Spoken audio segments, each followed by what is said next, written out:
మళ్ళీ మీ విషయానికి వస్తే మీరు మిమిక్రీ ఆర్టిస్టు, సింగరు, అంటే లిరిక్స్ కూడా రాస్తున్నారు అనుకుంటా. లిరిక్స్ కవితలు రాశాను ఒకప్పుడు. ఇప్పుడు ఫోక్ సాంగ్స్ వైపు ఎందుకు అంటే వచ్చారు? ఫోక్ సాంగ్స్ వైపు ఎందుకు వచ్చాను అంటే మాది పల్లెటూరు అని చెప్పాను కదా, అండ్ మా సింగరేణి ఏరియాలో ఈ సాంగ్స్ వస్తుంటాయి, ఫోక్ సాంగ్స్ వస్తుంటాయి, సిటీ కేబుల్ కొన్ని ఛానల్స్లలో వస్తూ ఉంటాయి అనమాట.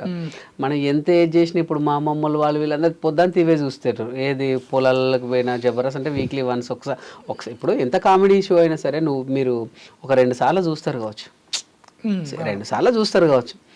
బిడ్డ మంచి మంచి పాటలు వస్తున్నాయి, నువ్వు చేయొచ్చు కదా నీ మా ఊళ్ళలో పోతే సరే. మా వాళ్ళు ఊకే పాటలు మనం ఏం చేస్తామమ్మా, మనది నేను యాక్టర్ వైపు వెళ్ళినంటే చేయి బిడ్డ మేము ఊకే చూసుకోవద్దా పాట. ఇప్పుడు ఒక సినిమానే చూసుకోండి, నా ఫేవరెట్ సినిమా మీరు నమ్మరో అపరిచితుడు సినిమా ఒక 18 సార్లు చూసా థియేటర్లో. అపరిచితుడు ఆంధ్రుడి సినిమా అయితే ఒక 22 సార్లు చూసా, గోపిచంద్ గారిది. సో అంతవరకు చూసిన, ఇక తర్వాత చూడబుద్ది కదా, చూసింది అని అనిపిస్తుంది. పాటలు 100 సార్లు వినాలనిపిస్తుంది. సో మా వాళ్ళ కోసం ఎప్పుడు వాళ్ళకి దగ్గర ఉండడానికి ఫోక్ సాంగ్స్కి వచ్చినాను. మా కోసం వినాలనిపించే పాట ఒకటి పాడండి. నాకు అంటే పాట అంటే నా ఫోక్ సాంగ్స్లో నాకు ఆల్వేస్ లైక్ మా నాన్న సాంగ్ అండి. మా నాన్న సాంగ్ అంటే నాకు చాలా ఇష్టం, అది నేనే పాడాను. నా చిరునామా నువ్వేగా నాన్న, నువ్వు ఇచ్చిందే కదా ఈ జన్మ, నువ్వు లేవన్నా నమ్మలేని నిజం, నా గుండెను తొలిచేస్తూ ఉన్నది, తిరిగి రావన్నా మాట వినబడితే నా ఊపిరి ఆగుతూ ఉన్నది, నా చిరునామా నువ్వేగా నాన్న, నువ్వు ఇచ్చిందే కదా ఈ జన్మ. ఇది నాన్న కోసం అని కొడితే వచ్చేస్తుందండి యూట్యూబ్లో, చాలా బాగుంటుంది సాంగ్. ఓకే, ఫ్రెండ్షిప్ కూడా మీరు చాలా ఇంపార్టెన్స్ ఇస్తారు. పాటలు ఉన్నాయి, ప్లస్ గట్టు నవీన్ కుమార్ గట్టు శరపంజరం కోసం మీ డేట్స్ ఇచ్చి చేశారు. ఎలా అది అంటే ఇప్పుడు నార్మల్గా మీరు బిజీ ఆర్టిస్టు, ఒక సినిమా కోసం అసలు అంటే అది రిలీజ్ అవుతుందో అవ్వదు అన్న సినిమా కోసము మీరు అంత ఎఫర్ట్ పెట్టడానికి కారణం ఏంటి? ఫస్ట్ ఆఫ్ ఆల్ నా ఫ్రెండ్, సో నా ఫ్రెండ్ ఒక మంచి మార్గాన్ని ఎంచుకున్నాడు. అది హిట్టా ఫట్టా మనం తర్వాత ఆలోచిస్తే, ఒక ఫ్రెండ్గా నా వంతు కర్తవ్యంగా సరే మనం సపోర్ట్ అనేది మెయిన్. సో ఆ సపోర్ట్ చేసినప్పుడు వాడు ఒక ప్రయోగం చేస్తుండు. ఇప్పుడు నేను కదా ఇటు ఇండస్ట్రీకి వస్తా అంటే మా వాళ్ళు వద్దురా నడు చదువుకో అంటే అక్కడ ఆగిపోయేవాడిని. వాళ్ళు నా మీద ఏదో నమ్మకంతో నన్ను అయితే పంపించారు కదా. సో నా ఫ్రెండ్ మీద కూడా నాకు గట్టి నమ్మకం, నవీన్ మీద. వాడు ఏదో సాధిస్తాడు, ఏదో చేస్తాడన్న నమ్మకం ఉండే. సో మామ నువ్వు కానీ నేను ఎన్నుకుంటా, నువ్వు కానిచ్చేసే నేను ఎన్నుకుంటా అని చెప్పి సో తనకు ఫుల్గా సపోర్ట్ చేయడం జరిగింది.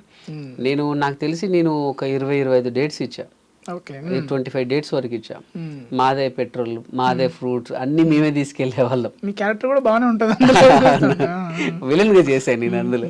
కానీ ఎక్కడ చాలా మంది అన్నారు ఏంటంటే ఎక్కడ కూడా దొరకలేదు, అంటే ఒక కమెడియన్ విలన్ గా చేస్తే దొరికిపోతారు. నేను ఎక్కడ కూడా దొరకలేదు అది అని చాలా మంది ప్రశంసించారు. పెద్ద పెద్ద వాళ్ళు కూడా నాకు ఫోన్ చేసి అప్రిషియేట్ చేశారు. ఒరేని అమ్మా నువ్వు ఏంద్రా బాబు, నువ్వు కమెడియన్ అనుకుంటే ఇందులో ఏంద్రా విలన్ గా చేసావా అనేసి.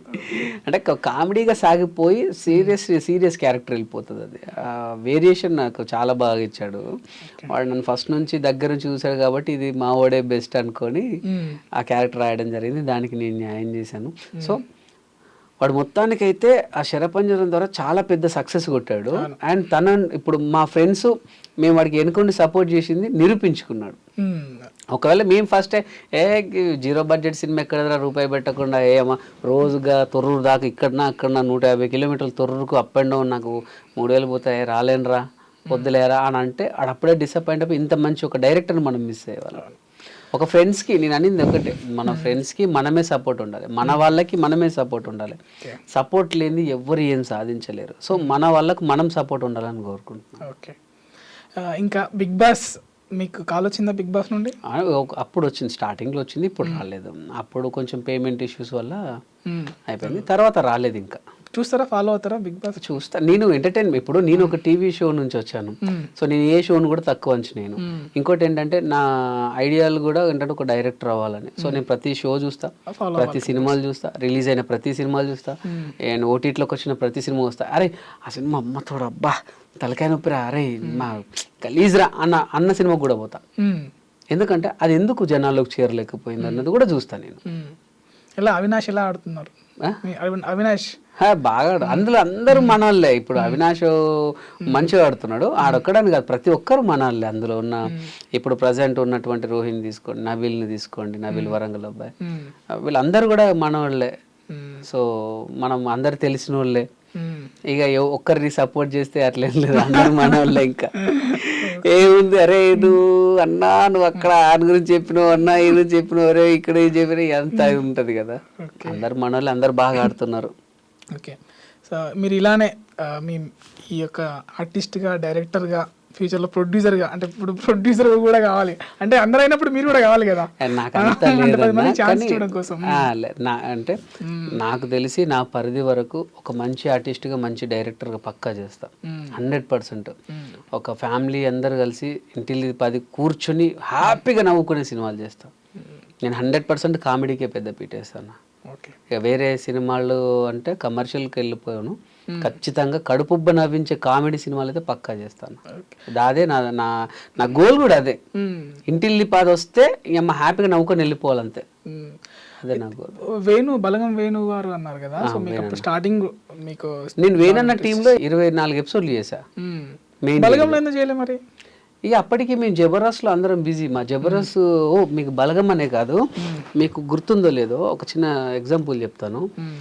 జబర్దస్త్ వదిలేసిన వాళ్ళందరూ కూడా సినిమాల్లో బిజీ అయ్యారు. జబర్దస్త్లో ఉన్న వాళ్ళు సినిమాల్లో ఎక్కువగా లేరు. అవి అడపదడప. ఇప్పుడు నేను కూడా జబర్దస్త్ చేస్తూ కేవలం ఒక 10-12 సినిమాలు చేశాను అంతే. బట్ వదిలేసిన వాళ్ళు చాలా సినిమాల్లో ఉన్నారు. కారణం ఏంటంటే జబర్దస్త్ ఏంటంటే మనం మంత్లీ వాళ్ళకు ఒక 6 days ఇవ్వాల్సి వస్తుంది.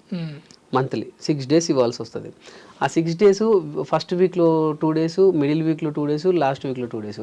ఇప్పుడు నీకు ఏదైనా 1-2 days సినిమాలు వచ్చాయి అనుకోండి, అవి అయితే చేయగలుగుతున్నాం. ఇప్పుడు పెద్ద సినిమాలు ఎలా ఉంటాయంటే బల్క్గా 10 రోజులు ఇస్తారు, 12 రోజులు ఇస్తారు పెద్ద సినిమాలు. సరే 2 రోజులు జబర్దస్త్ ఉందండి అంటే వాళ్ళు మన కోసం పెద్ద కాస్టింగ్, పెద్ద ఆర్టిస్టులు ఆపలేరు. సో వాళ్ళు ఏం చేస్తారంటే, అవునా ఇంకి వద్దులే, వేరే తను పెట్టి మనకి ఎందుకు రిస్క్ అంటారు.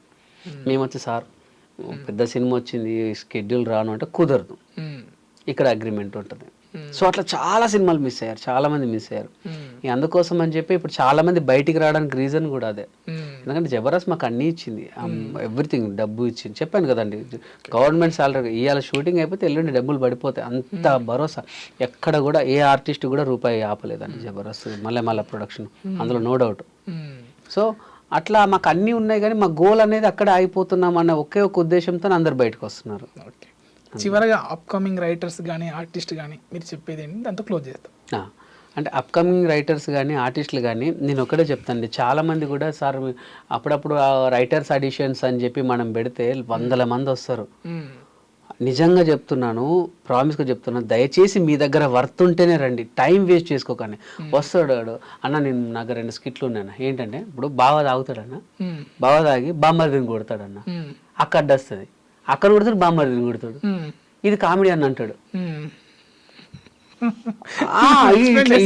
సీరియస్లీ ఇంకోటి వస్తాడు, అన్న ఫస్ట్ మీరు రాగానే నాగబాబు గారు నమస్తే అంటారు. అప్పుడు నాగబాబు గారు చూసి వెంకీ హాయ్ బాగున్నావా అంటాడు. అన్న తర్వాత సార్ ఈ రోజు అందంగా ఉన్నారని అక్కడ డించిక్ అని పడుతుంది అన్న, నాగబాబు గారు రోజా గారు నాగబడతారన్న, ఇవి కూడా చెప్తున్నాడు. అంటే కనీస పరిజ్ఞానం ఉండదు. చాలా మంది కూడా ఆర్టిస్టులు అవుదామని వచ్చేస్తారన్న. ఇప్పుడు నేను ఒక చిన్న వెబ్ సిరీస్ తీసాను కాబట్టి నేను చెప్తున్నాను, చాలా మంది ఆర్టిస్టు ఆడిషన్ పెట్టాం. నేను ఎలా తీసుకున్నానంటే నా ఇన్స్టాగ్రామ్లో పెట్టా, ఒక్క ఛాన్స్ అని పెట్టి చాలా మందిని తీసుకున్నాను. ఇప్పుడు మన దాంట్లో సెకండ్ జనరేషన్ అంటే ఫస్ట్ జనరేషన్ అంతా పెద్ద కాస్టింగ్ కనబడుతుంది, సెకండ్ అంతా ఇన్స్టా నుంచి అక్కడ నుంచి నేను ఇన్స్టాలో కొత్త వాళ్ళని తీసుకున్నాను, వాళ్ళకు కూడా ఇవ్వాలి కదా అని. సో ఈ కొత్త వాళ్ళు ఎలా ఉంటుంది అంటే, మన ఆడిషన్ తీసుకుని కెమెరా పెడితే ఏదైనా ఒక డైలాగ్ చెప్పండి అంటే, మీరు చెప్తాను సార్. మరి నువ్వేం ప్రిపేర్ అయ్యి రాలేదంటే, రాలేదు సార్, మీరు ఏదైనా చెప్పండి సార్, మీరు చేసినట్టు నేను చేస్తా అంటాడు.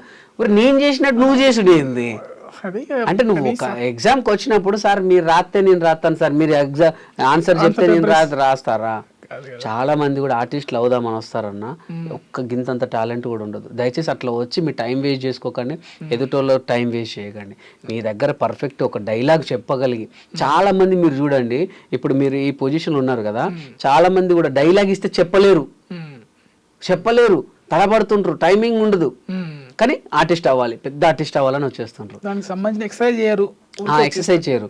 అట్లా వస్తే మీ లైఫే స్పాయిల్ అవుతుంది, టైం అంతా ఇక్కడే కిల్ అవుతుంది. అదొక్కటి అర్థం చేసుకోండి. మీరు ప్రాక్టీస్ చేయండి, పోయేదేముంది. రోజు అద్దం ముందు నిలబడి ఒక సీన్ చూడాలి, అట్లా బ్రహ్మానందం గారిదో బాబు మోహన్ గారిదో లేకపోతే ఎవరైనా ఒక మంచి కమెడియన్ ఆ సీన్ చూసి యాజ్ ఇట్ ఈజ్ మీరు వాళ్ళ హావభావాలతో అద్దం ముందు ప్రాక్టీస్ చేయండి. సో చాలా మంది కూడా తిరుగుతుంటారు కానీ ప్రాక్టీస్ చేయరు. సో ఎవరైనా సరే పరిపూర్ణంగా మేము ఆర్టిస్ట్ అనుకుంటేనే ఇక్కడికి వస్తే 100% టాలెంట్ ఉంటే అవకాశాలు వస్తాయి.